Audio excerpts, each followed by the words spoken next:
SIR பணிகள் குறித்த உத்தரவு அவசரமாக தயாரிக்கப்பட்டு வாட்ஸ்அப் மூலம் ஒப்புதல் அளிக்கப்பட்டதாக தி இந்தியன் எக்ஸ்பிரஸ் ஆங்கில நாளேடு குற்றம் சாட்டியுள்ளது. உண்மையான குடிமக்கள் பாதிக்கப்படக்கூடாது என்ற பகுதிகள் இறுதி உத்தரவில் நீக்கப்பட்டுள்ளதாகவும் தெரிவிக்கப்பட்டுள்ளது.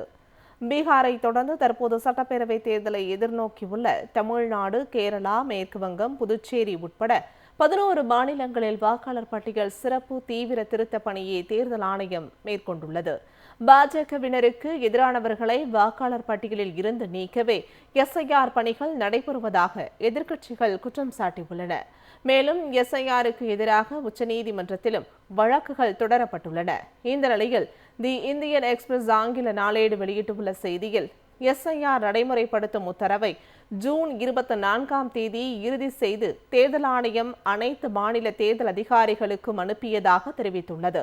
இதற்கான வரைவு உத்தரவில் தற்போது 2வது இடத்தில் உள்ள தேர்தல் ஆணையர் சுக்பீர் சிங் சாந்து முக்கிய குறிப்பு ஒன்றை எழுதியுள்ளார் என்று தெரிவிக்கப்பட்டுள்ளது. அதில் வாக்காளர் தீவிர திருத்த பணியின் போது உண்மையான குடிமக்களை தொந்தரவு செய்யக்கூடாது என்று குறிப்பிட்டுள்ளார். உண்மையான வாக்காளர்கள் அல்லது குடிமக்கள், குறிப்பாக முதியவர்கள், நோயாளிகள், மாற்றுத்திறனாளிகள், ஏழைகள், பிற பாதிக்கப்பட்ட பிரிவுகளை சேர்ந்தவர்கள் எந்த தொந்தரவையும் உணராமல் கவனமாக வாக்காளர் தீவிர திருத்தத்தை செயல்படுத்த வேண்டும் என்று அவர் குறிப்பிட்டுள்ளார்.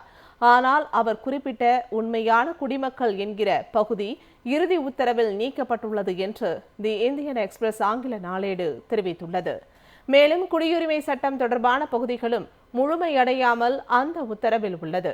இந்த வரைவு உத்தரவு அவசரமாக ஜூன் 24ஆம் தேதியன்று வாட்ஸ்அப் மூலம் ஒப்புதல் அளிக்கப்பட்டு வெளியிடப்பட்டிருப்பதாகவும் தி இந்தியன் எக்ஸ்பிரஸ் ஆங்கில நாளேடு தெரிவித்துள்ளது.